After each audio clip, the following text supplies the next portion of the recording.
Welcome back, guys. Today is day 93, trying to make $1 million. And also today is day 93, chasing my dreams. So there are only 272 days left to make $1 million, to chase my dreams. And real time counter, guys. There are only 8 months, 28 days, and 3 hours. 8 months, 28 days, and 3 hours to make $1 million, to chase my dreams. Bro, me alegra tenerte aquí. Gracias por estar en el en vivo. Bro, muchas gracias. Okay, for today, what I prepared for today. Okay, let me explain what I started. I'm reading this book. What I'm doing, I'm going to explain to you what I'm doing right now. I'm reading this book, 100 Million Offers by Alex Hormozi, an amazing book. Teach you about business, teach you about offers, how to create offers so good people feel stupid saying no. So, but for today, yesterday we played Zelda. We defeat the Giga Clan boss. So for today, I also want. Let me show you, because probably the best thing I can do right now is studying. And let me share a screen with you guys.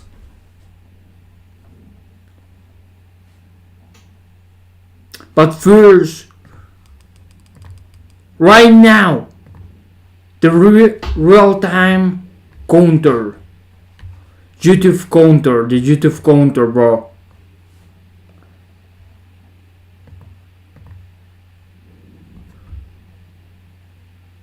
Let me put the counter in 3, 2, 1. Let's go.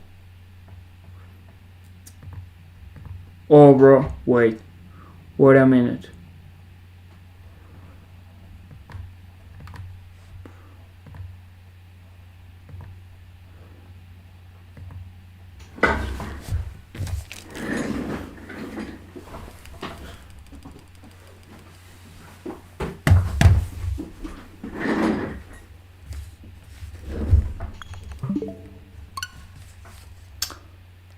We're going to play Zelda and we are going to study. So let's do this, bro.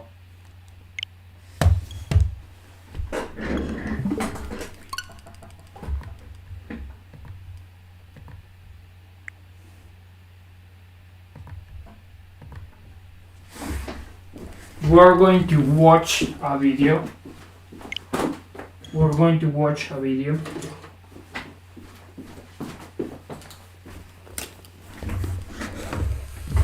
I prepared this, the Sharpies and the pen. And let's study. Hormozi, if you don't know what to do, study. If you already know what to do, go do it. If you're already doing it, keep doing it and never stop. So I'm going to share a screen with you guys.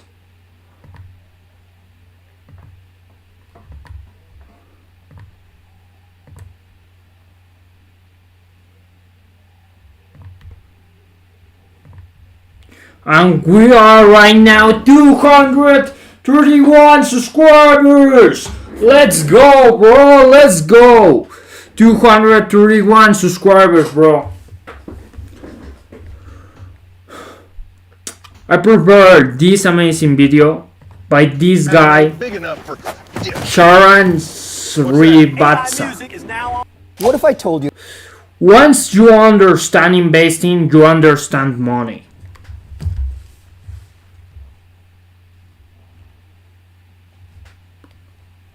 Thank you so much, bro.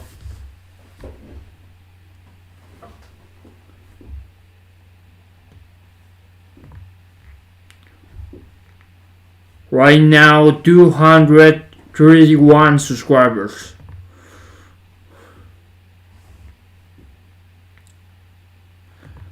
Investing isn't actually about picking the perfect stock. It's actually about building a system that makes the decision for you even when your instincts can't. By the way, I used to stare at the screen stuck on exactly what to choose, and today I've invested in dozens of companies. I've taken companies public, and I am now the president and managing partner at Acquisition.com. And the difference is that I stopped guessing and started using a system. So in this video, I'll walk you through the exact system that you can rely on when things are just not clear. If you're just starting out or you're a seasoned investor, the problem is that most people don't have a design system for deciding what to do with their money. The first is they cannot compare between one investment and another investment, so they just freeze and do nothing. That's normal. Second is that when you don't have the financial education, everything seems the same or just too risky, and because of that, you do nothing. And third, you just prefer to just sit on cash. You've worked hard to make the money, and you then realize that you have FOMO in the market. And then you start chasing headlines like Bitcoin or gold, and then that gets you into a tough spot. That is why we need a system to make the decisions for us. Let me start with the first rule, because this one is why people who wait for the right time actually get left behind. Let's say you have 3 people. Each of those people are actually starting to invest. The first person just stays safe and does not invest anything at all. The second person chooses to invest a little bit and then stops, and then chooses to invest again, and then stops, and chooses to invest again. And the third person chooses to invest and waits for time to take over and sees major results. The key to compounding is to understand that time is your business partner, and time works slowly. But when it starts to work, it works better than any other business partner you can ever find. This is why when you have children, you want to start as early as possible with them. My children are 9 and 14, and we have both of them working real legitimate jobs in my business. My daughter, Laura, actually helps with our graphic design because she's very creative. My son, Neil, is very good with AI. Both of them don't do chores, they actually work in the business, and we pay them. And I take all their income and put it into a Roth IRA. They don't know that I do that, but now doing that gives them their ability for that money to compound over time. They will not realize this for many, many years to come, but the day they open their accounts and they see tens of thousands or even hundreds of thousands of dollars in their account. I need to start investing, bro. I need to start investing. But I don't know where to start.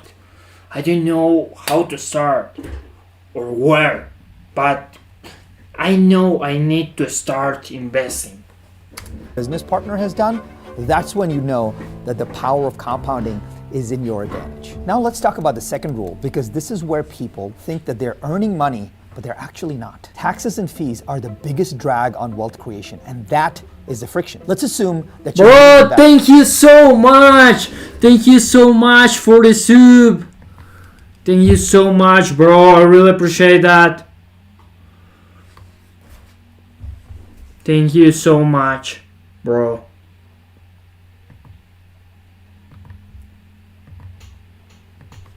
Investment, and you actually are getting some good returns. Well, you're probably going to spend at least a third of these returns just in taxes. And then, even though you don't know it, another 10 to 20% is going to go in fees. And the reason we don't know that is because it compounds over the life of the investment. At some point you realize that only 50 to 60% of what you make actually is in the return. This is why it is important to know that it's not what you make, it's what you keep. There's so much friction when we make an investment that we are focused on the high return or the cool investment or how much we made. We don't realize the efficiency of that investment overall. Well, you may ask, how do you actually get rid of this friction? Well, there are a few different ways. When it comes to taxes, there are some tax efficient vehicles that you can use so you can still get the highest possible returns and be more tax efficient. It may be using vehicles like the IRAs or the 401ks to make your investments, because inside of those investments, you get tax efficient returns. You don't pay any taxes at that time. Second, in the United States, you have something called an opportunity zone. Zones that have been designated by the government where you make these investments, and then if you hold them for a 10+ year period, your investment is completely tax advantaged. Or third, you may have heard about depreciation, which is an advantage in the US tax.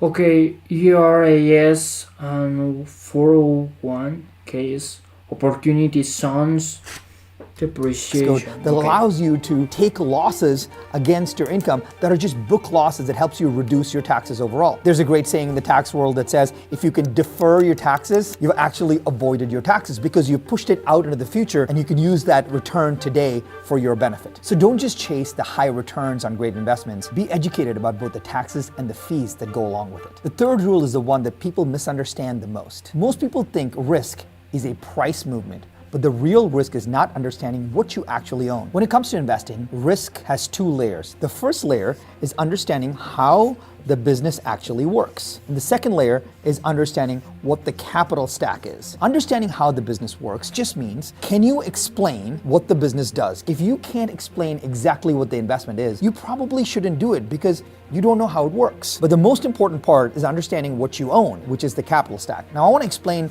the capital stack to you because when you understand this, it will make investing very, very clear because investing is about risk and reward. The reward is the upside and the risk is managing the downside. So the capital stack allows you to understand one important thing. What part of the business do you actually own? So let's actually use the example of Amazon. If you own Amazon stock, there's two layers to this capital stack. One layer is the debt and the other layer is the equity. And most people have not actually broken this down for us. The debt is generally broken down into what they call senior debt. This is where a Okay, bank that's important.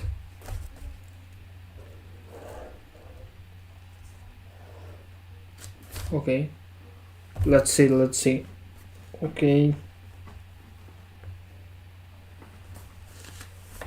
Okay, the debt and the equity.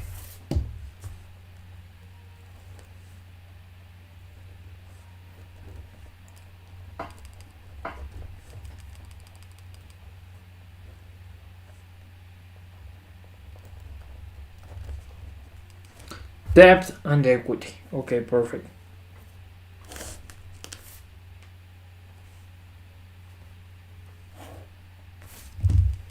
this, or mezzanine debt.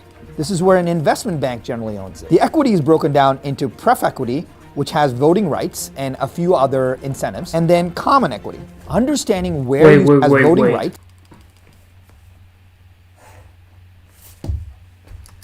and a few other incentives, and then common equity. Understanding where you sit in the capital stack allows you to know how risky a certain investment is, because for one important reason, if something happens to the business, the way you get paid is in how high you are in the capital stack, meaning whoever's on top gets paid first and whoever's on bottom gets paid last. On the senior most part of the capital stack, say Bank of America is on top, they get paid first. On the mezzanine investment, maybe Goldman Sachs is there, they get paid second. The third is the pref equity, and this is probably Jeff Bezos himself, because he has the voting rights and the board control of this business. And you are there at the end of the capital stack. So when anything happens, if something happens to this business, it gets paid in that order. And it's important for us to know where exactly we sit in a capital stack. Let me give you a more practical example. So if you own your own home, you have a mortgage, and then you own all the equity. Now you know very clearly if something happens to the home, the bank gets paid first, and then you get paid second. So you know you're in second position after the bank. Knowing where you sit in the capital stack is the entire understanding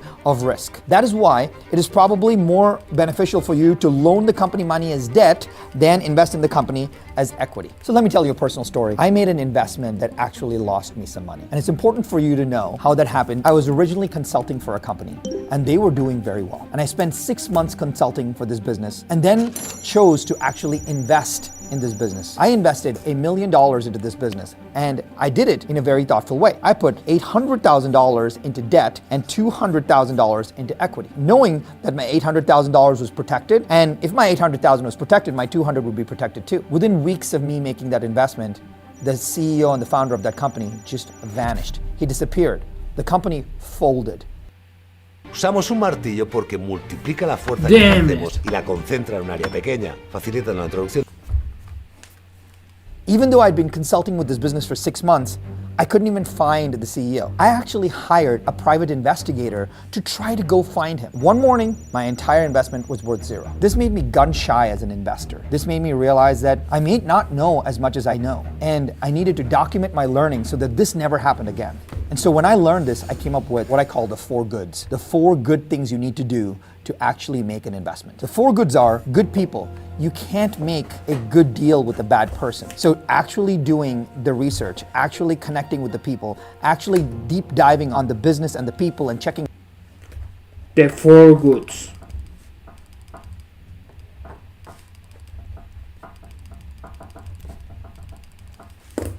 Perfect.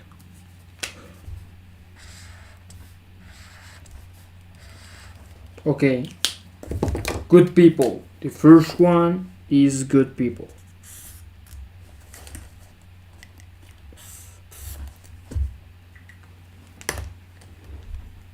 references is extremely important. For good people, we do something called a mutual background check. I talk to the business owner and I say, if we're going to be partners in this business, I would love for you to do a background check on us. And I'm assuming you have no problem if we do a background check on you.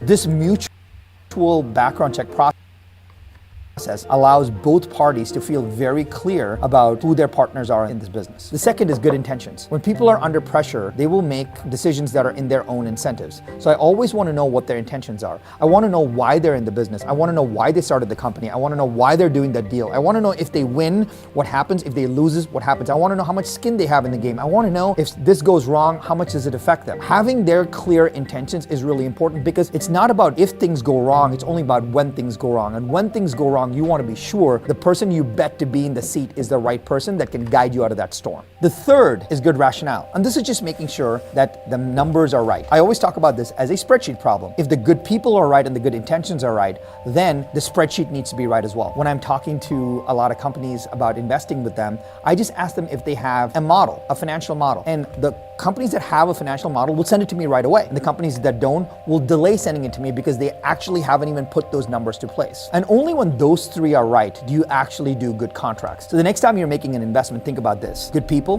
good intentions, good rationale, and only then good contracts. Once you understand the rules, you still need a way to compare your options because clarity only comes from seeing the trade-offs. Good people, good intentions.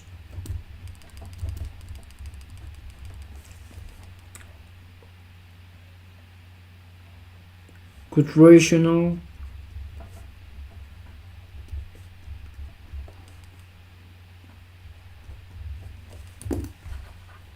Wait.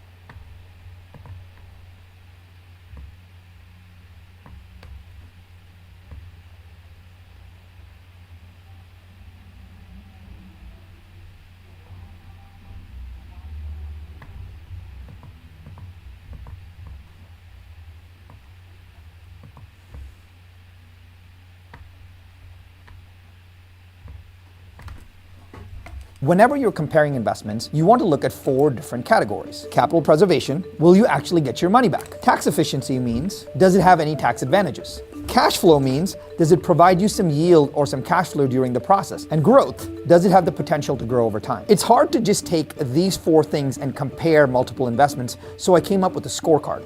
I give each of these a 25 score out of 100. And even though it's an arbitrary score, it allows me to quickly understand how to analyze an investment. If I were to take Apple stock and I said, what is my capital preservation around it? I may give it a score of 20. My tax efficiency is probably 0. My cash flow is probably 5 in case it pays some dividends. And my growth is probably 25 over the years. So now I have a score of 50 for Apple stock. I have some quick score that I can use to evaluate this investment. If it was Bitcoin, I would do the same thing. My capital preservation on Bitcoin is probably not much, so I call it a 5. The tax efficiency on Bitcoin is probably not much. I'm going to give it a 0. The cash flow on Bitcoin is probably not much. I'm going to give it a 0 again. And the growth on Bitcoin may be great. So I'm going to give it a 25. So on this, I get a score of 30. While this may not be the be-all, end-all comparison, it instantly gives me a way to evaluate these two investments. So the next time you're presented with an investment, go through capital preservation, then tax advantages, then cash flow, and then growth, and put them in a matrix so that you can give it a score and you can start to compare investments much better. Analyze an investment. If I were to take Apple stock and I said, what is my capital preservation around it? I may give it a score of 20. My tax efficiency is probably 0. My cash flow is probably 5 in case it pays some dividends. And my growth, these, a 25 score. Advantages. Cash flow means, does it provide you some yield or some cash flow during the process? And growth, does it have the potential to grow over time? It's hard to just take these 4 things and compare multiple investments, so I came up with a scorecard. I give each of these a 25 score out of 100.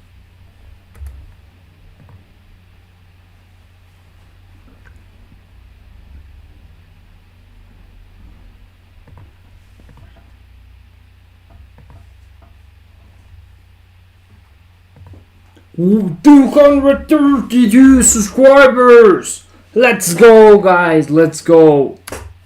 And even though it's an arbitrary score, it allows me to quickly understand how to analyze an investment. If I were to take Apple stock and I said, what is my capital preservation around it? I may give it a score of 20. My tax efficiency is probably 0. My cash flow is probably 5 in case it pays some dividends. And my growth is probably 25 over the years. So now I have a score of 50 for Apple stock. I have some quick score that I can use to evaluate this investment. If it was Bitcoin, I would do the same thing. My capital preservation on Bitcoin is probably not much, so I call it a 5. The tax efficiency on Bitcoin is probably not much. I'm going to give it a 0. The cash flow on Bitcoin is probably not much. I'm going to give it a 0 again. And the growth on Bitcoin may be great, so I'm going to give it a 25. So on this, I get a score of 30. While this may not be the be-all, end-all comparison, it instantly gives me a way to evaluate these two investments. So the next time you're presented with an investment, go through capital preservation, then tax advantages. So much? Hi, I'm Faye, and this is episode 4 of 100, trying to become a famous YouTuber. And while I was streaming, I started thinking about something. Why we love video games so much? Wait a minute, guys, wait a minute.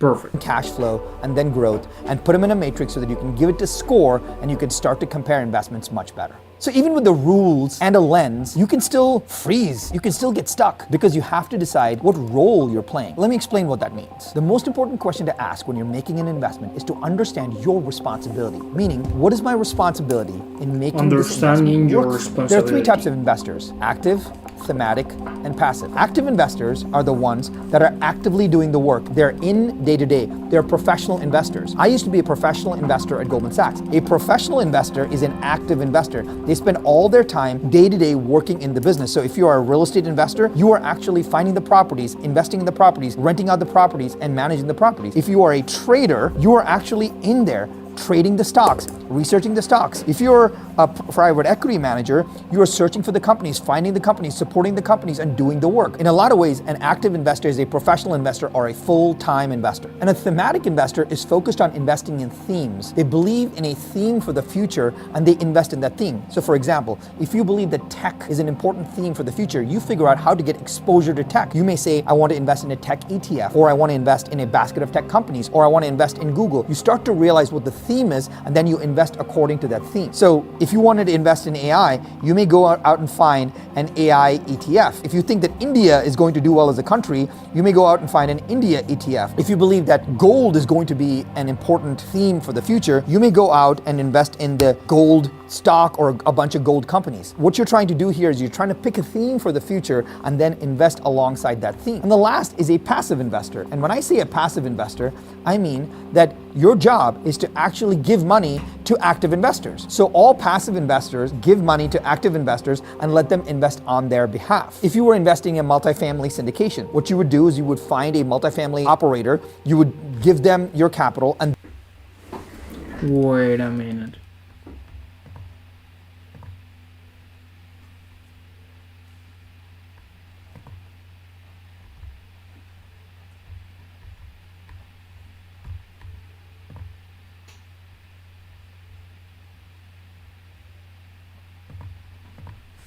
they would go find the property, they would go acquire the property, they would go manage the property, and they would go manage the returns and then give you the return. The job of the passive investor is to actually invest in the active investor, and the job of the active investor is to full-time professionally invest in the property. So if you're interested in investing in a hedge fund, you may invest in a hedge fund, but that hedge fund is an active investor. Take even the most celebrated venture capitalists in the world. Andreessen Horowitz, called A16Z, recently raised a $15 billion fund. I invested in that fund, and because I invested in that fund, I am a passive investor, and they are the venture capitalists. They are the active investors. They are looking for the companies, they are vetting the companies, they are vetting the themes, they are managing the businesses, they're on their boards, they're managing the capital, and they're managing the exit of this entire business. And the key distinction here is this: if it's passive for you, it has to be active for someone else. You can't have passive investors invest in passive things and then invest in more passive things. That's why you get this daisy chain of people who are doing passive things and they want passive income becoming the scam out there. Knowing the system is not enough. The understanding truly comes from when you use the system the same way every single time. So after being a professional investor for the last 20 years, if I had to compress all of those years into just 3 lessons, these are the 3. Number 1, time in the market is greater than timing the market. There was a study that was done where what? 3 time in the market is greater than timing the market. There was a study, these are the 3. Number 1, time in the market is greater than time. Is greater than timing in the market. Timing the market. There was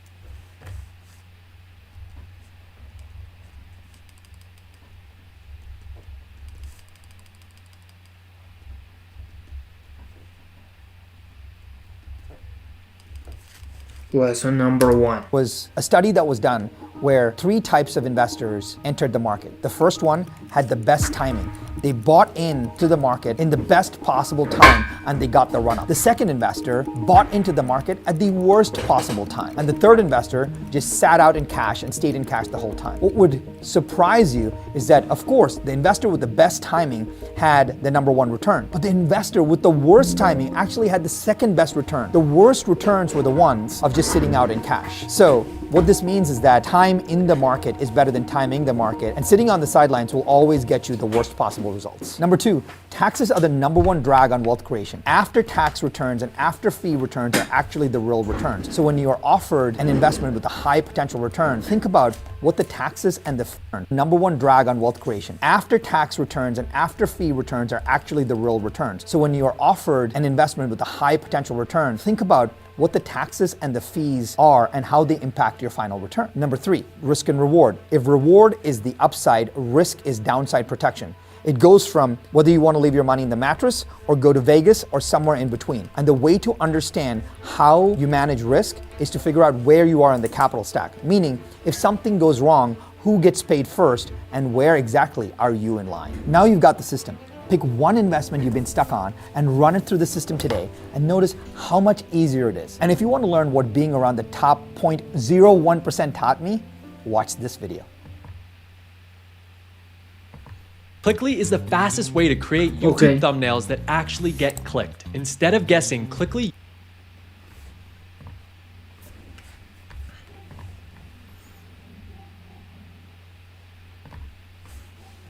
Sure, viewers. For now, but not forever.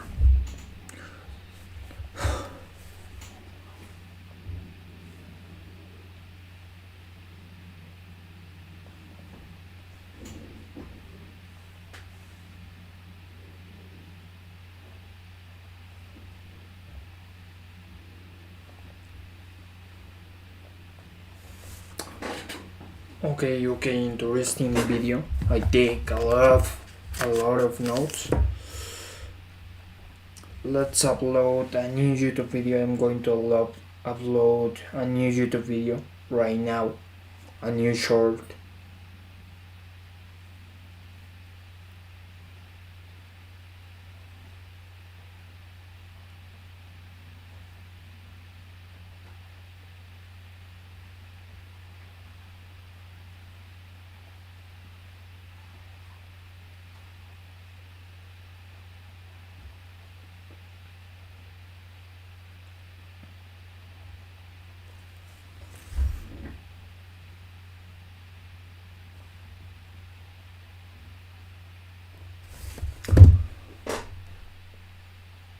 Let's play Zelda.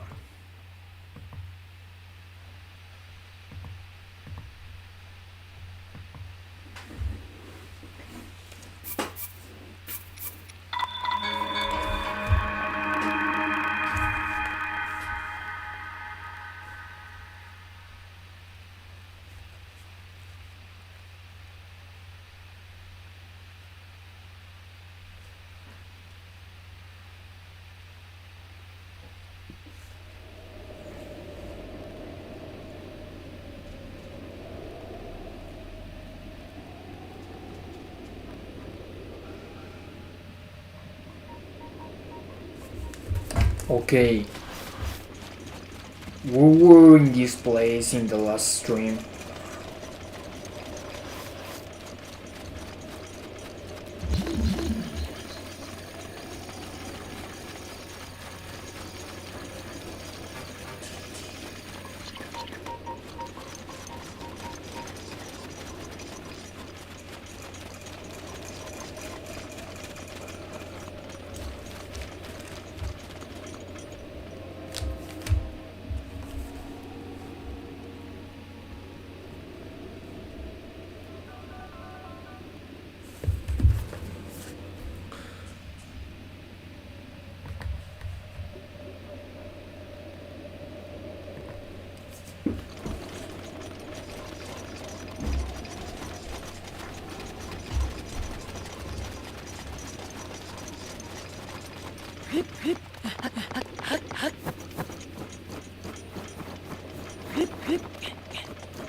Perfect. There's a shrine near here.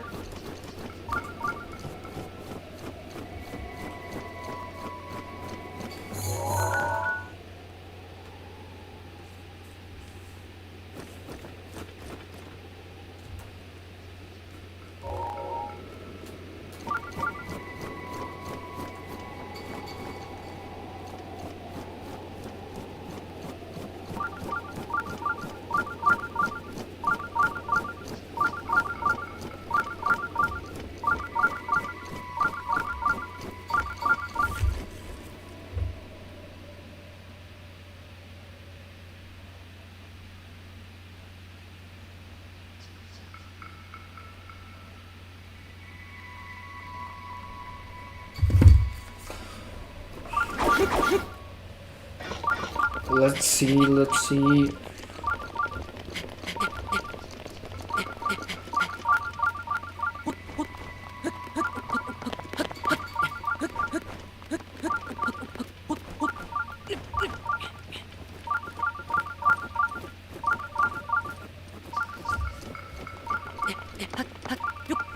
I'm looking for the shrine. I'm searching the shrine.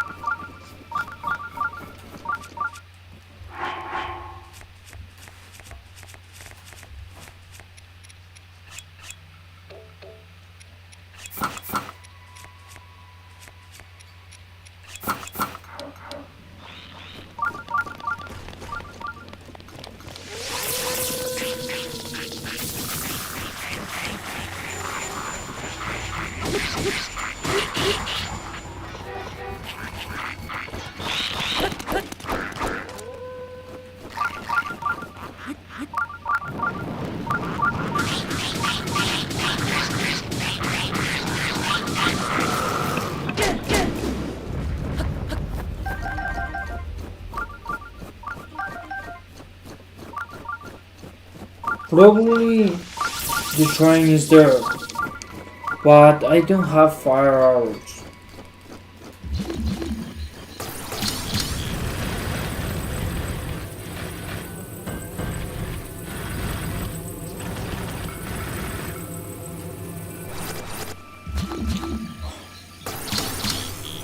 Perfect.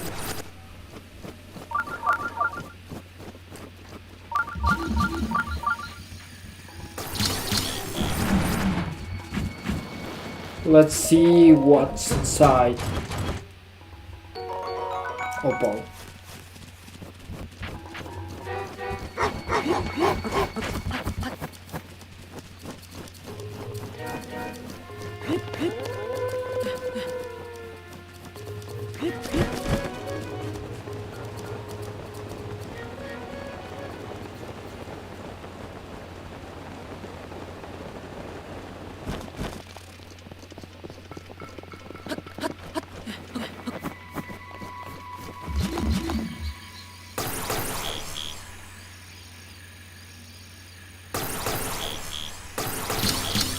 What's that?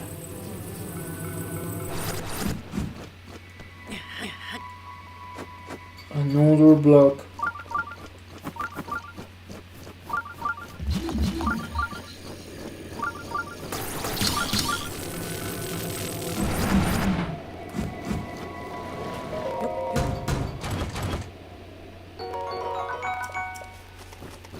A bow. Okay, interesting.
Grace, where do you think you're going? Not into town, that's for sure. Never allowed off with you.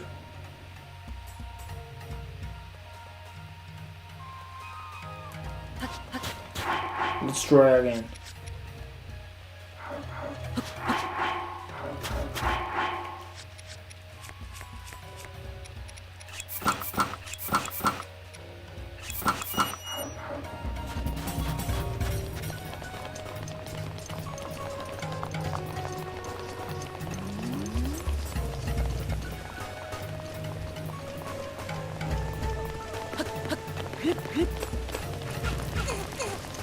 I'm sorry, I'm so sorry. Sabak, sorry lady, but I'm in a hurry. See ya, Sapkor.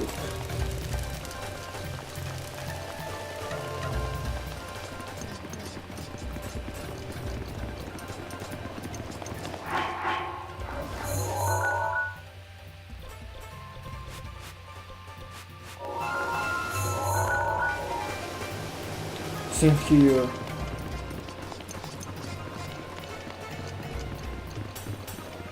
It's here, right here.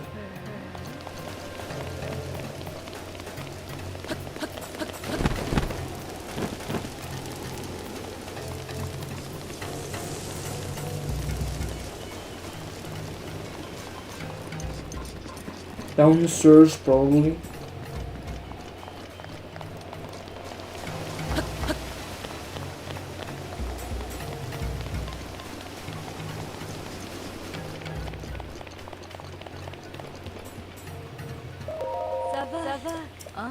Are you interested in taking my class, Bo? And you? I'm Aisha. During the day I teach a class on the bow of the war, and at night I teach cooking classes. Why don't you join us?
I don't know where to go.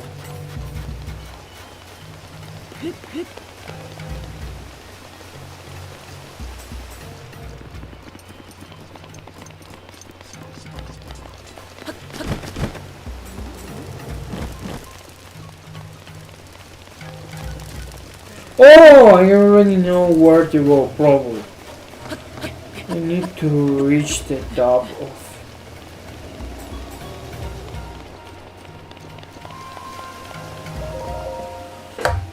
Okay, perfect. I've been waiting for you. Oh, you needn't say a word. As the chief of the Gerudo, I can sense the power of the heirloom flowing from you. I know that you've succeeded. I am, as you have no doubt noticed, still but a child. The people look on me with nothing but warmth in their eyes, but even this brings me some pain. I must admit, I've tried so hard to be worthy of their love, to be worthy of Chief, and to prove to myself that I was worthy too. When my family heirloom was stolen, I felt as though a shadow had fallen over me. Yes, your arrival in the midst of all this must be the work of Lady Urbosa. Now please give me the helm.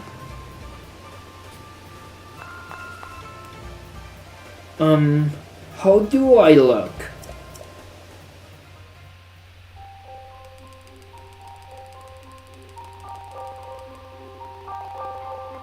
horrible. Just kidding.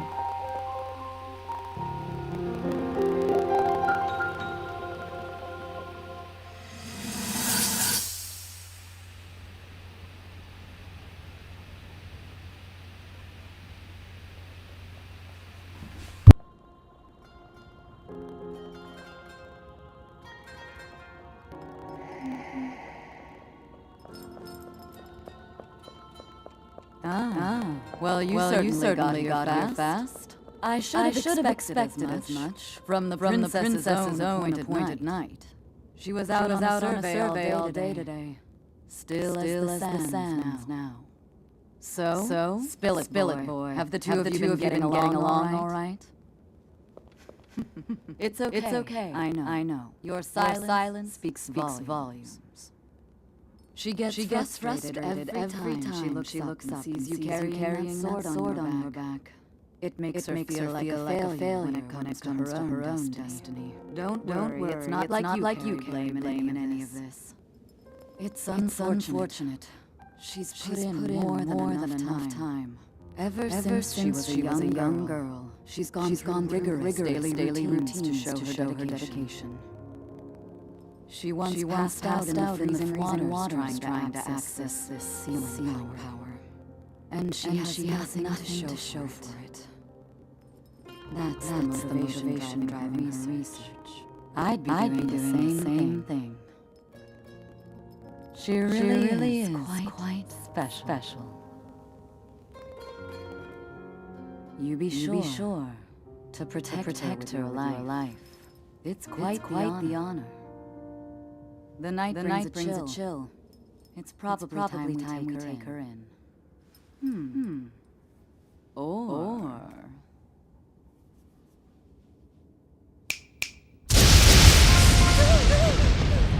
Barbossa! What was that? Did you feel that? Wait, what? How did you... What are you doing here? What's so funny?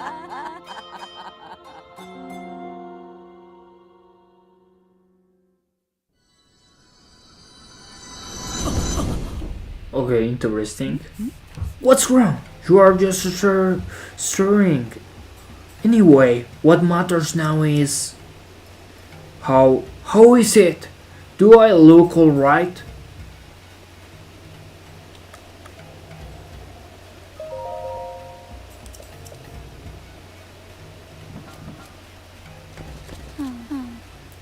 You don't say. The dread divine Vespa Naboris possess has only grown since we began searching for the heirloom. I believe that Gerudo Town itself may be in danger before too long. As chief and as Gerudo, I must find some way to stop that thing before it threatens my people. Will you help me? Of course. Who would have thought that just before such a momentous battle hearing a simple, confident pledge of support from you would be what puts me at ease. I'll head out now. Let's meet up at the lookout post south of town. There's only one way to get close to Naboris, and that's with the help of Sandseal. The lookout post isn't too far from town, but you should take a Sandseal there. You can get some practice in that way. What's up, bro? I'm playing Zelda today. I'll be there waiting for you with my favorite Sandseal, Patricia. I'm glad you're here. Thank you so much for being here. Still, it's really is a little big. Okay, let's go find a seal.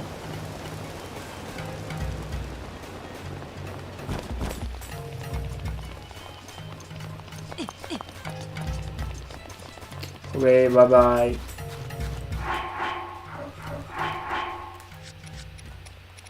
I will keep this armor. I want to keep this armor. Okay, yesterday I spent like 20 minutes. 20 minutes in this. Oh, bro. I don't want to spend another 20 minutes trying to write a seal. Damn it! Okay, okay.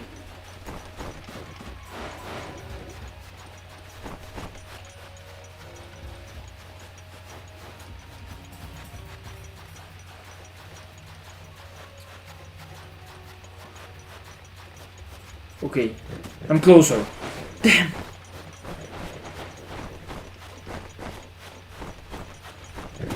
No! Yeah! Let's go, guys! Let's go! Let's go!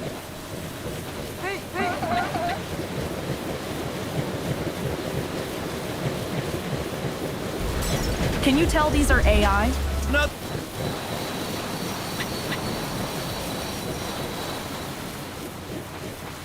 The Electrobots.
Oh.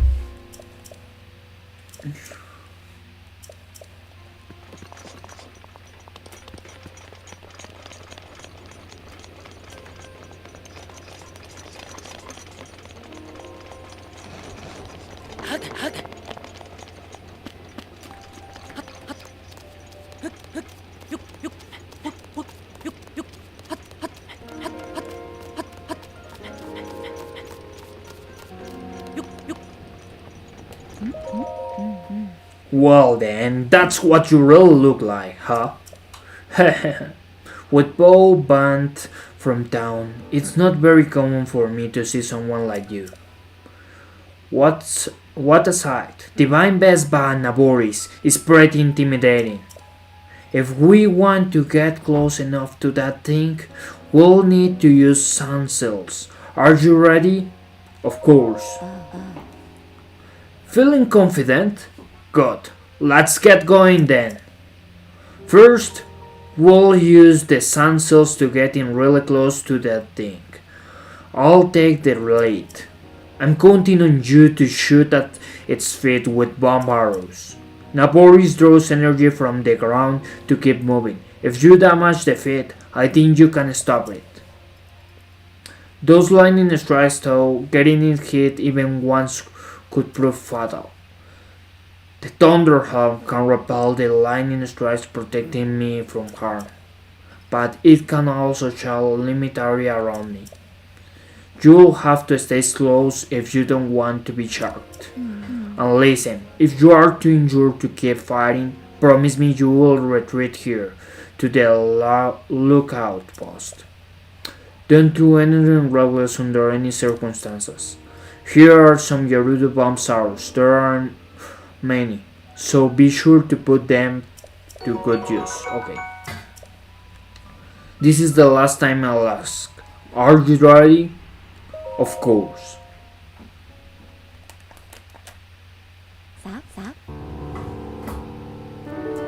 Could you give me a bit of room? Just for a moment.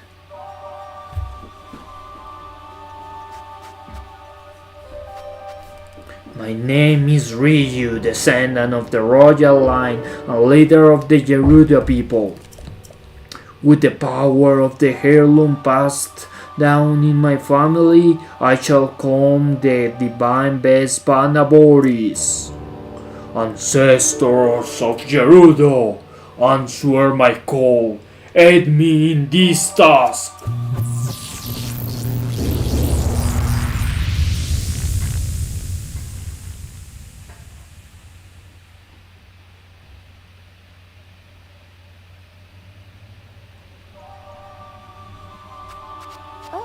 Oh wow, I can feel their power coursing through me.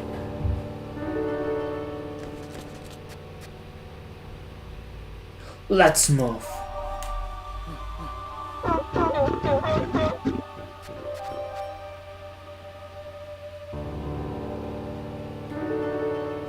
Let your boss pulse Grand Link on me, your protection.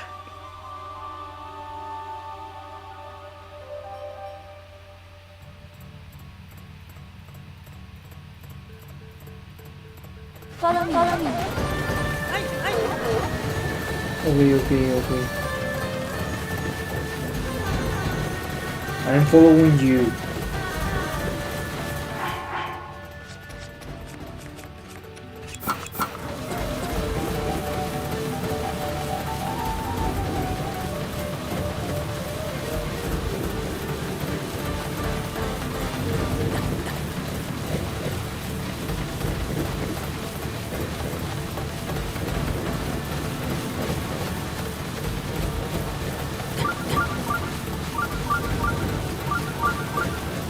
Wait.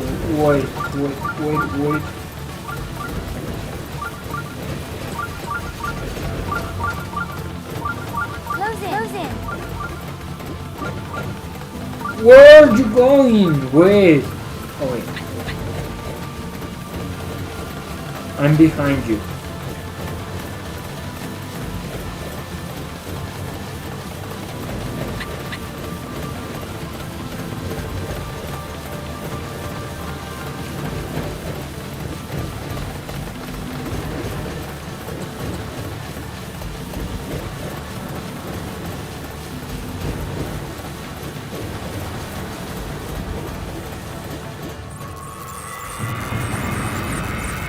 Okay. Now.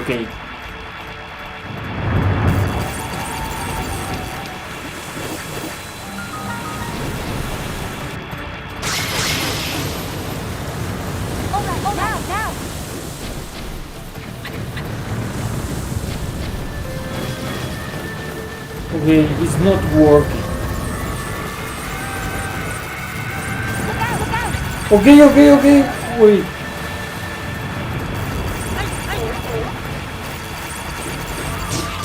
Damn! No, oh. Let's try again.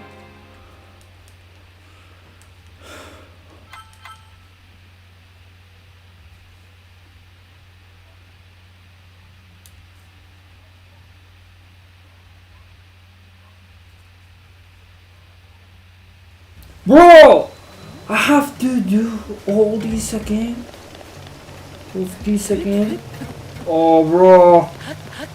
Are you kidding me?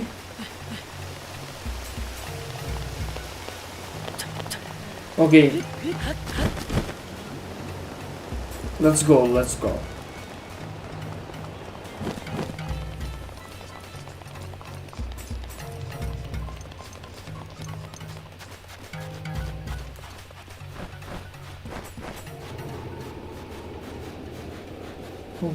Okay.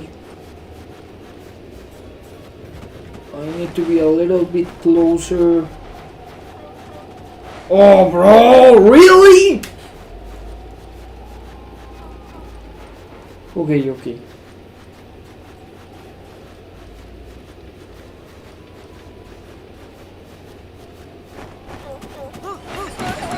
Let's go, bro.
Okay, let's save the progress here.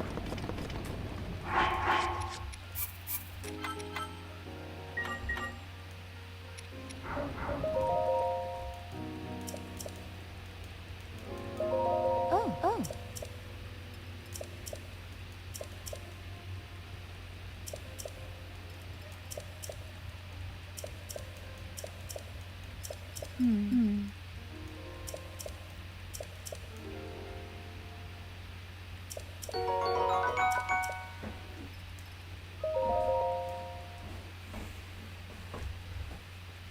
Zap.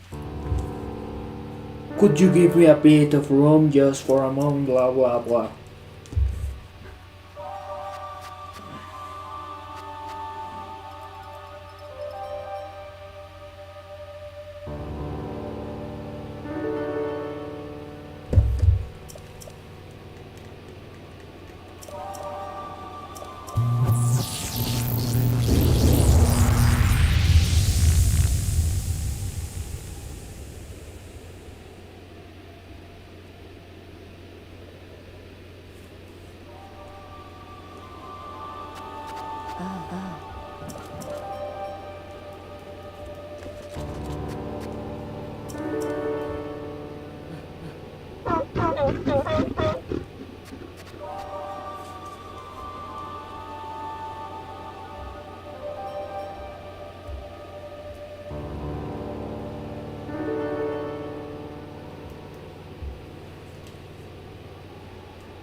Let's go. Follow me.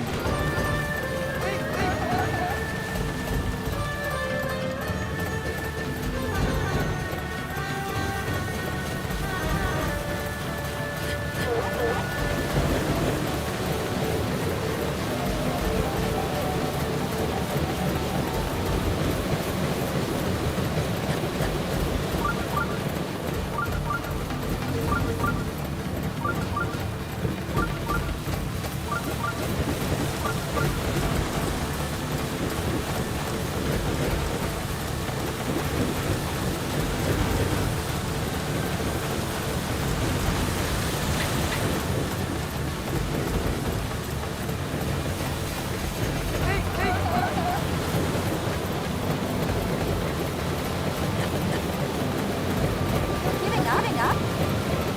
Follow me. Pushing.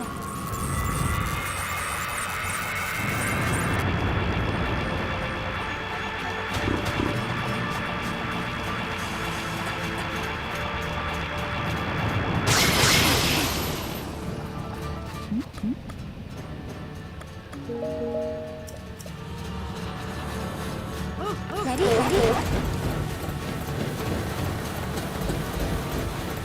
Don't fall behind. Look out!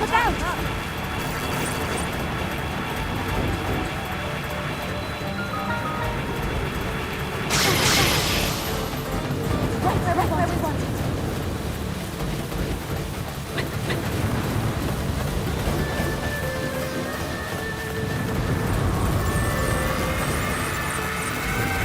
Don't walk along.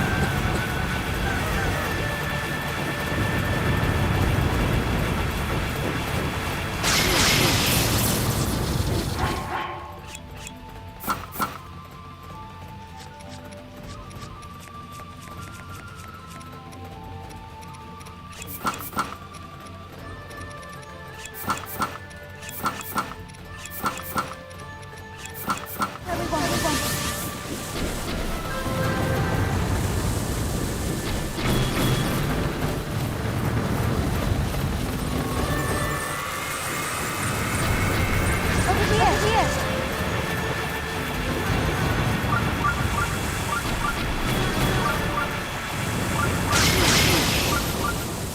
where we want. That's the way.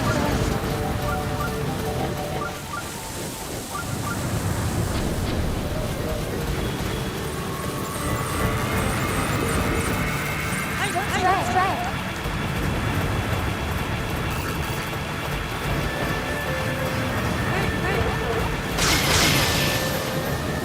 Now.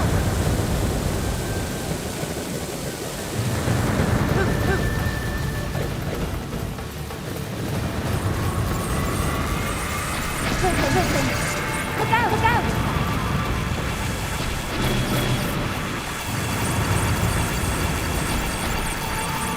Quickly. Okay, let's go.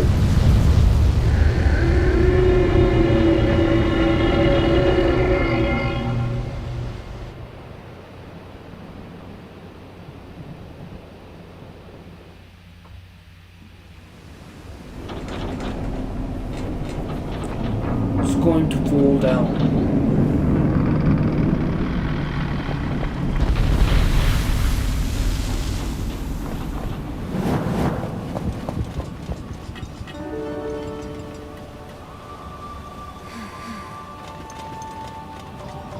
Unfortunately, I cannot appease Naboris on my own.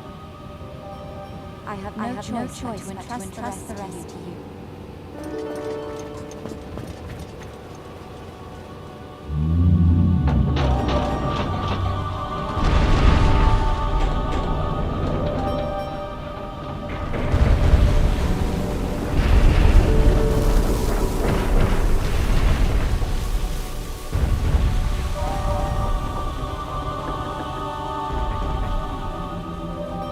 Don't last down.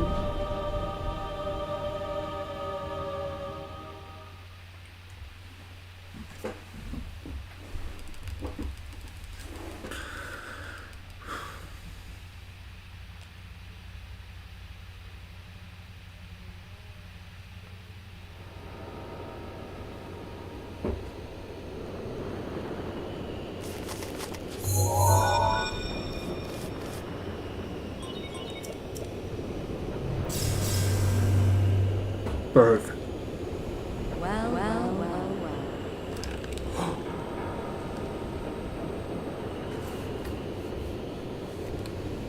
You sure know how to keep a woman waiting. I can't wait to see you take Naboris back from Ganon. One thing at a time. You'll need a map to find your way around.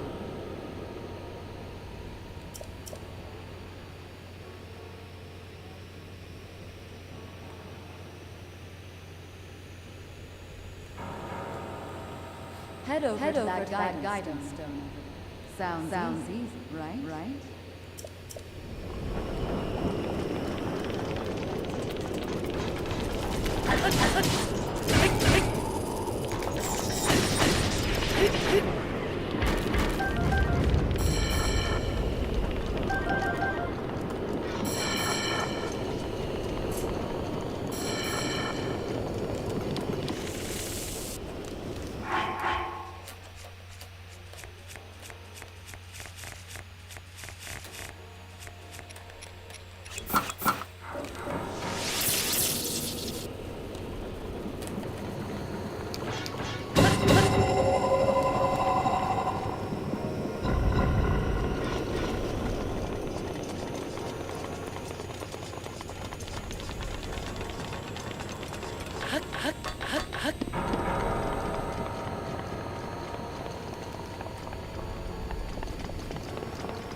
Bye-bye.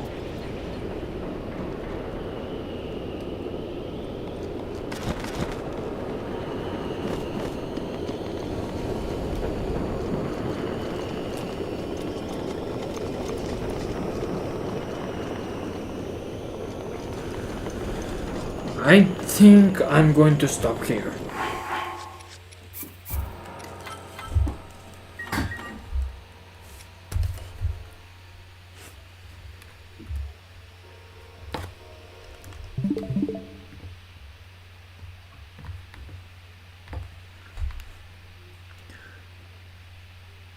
Okay guys, thank you so much for being here with me today.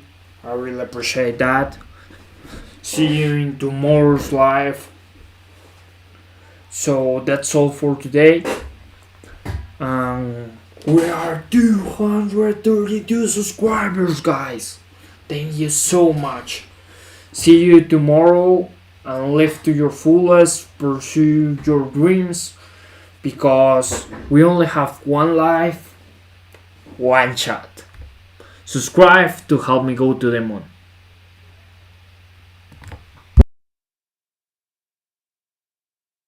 One life, one shot.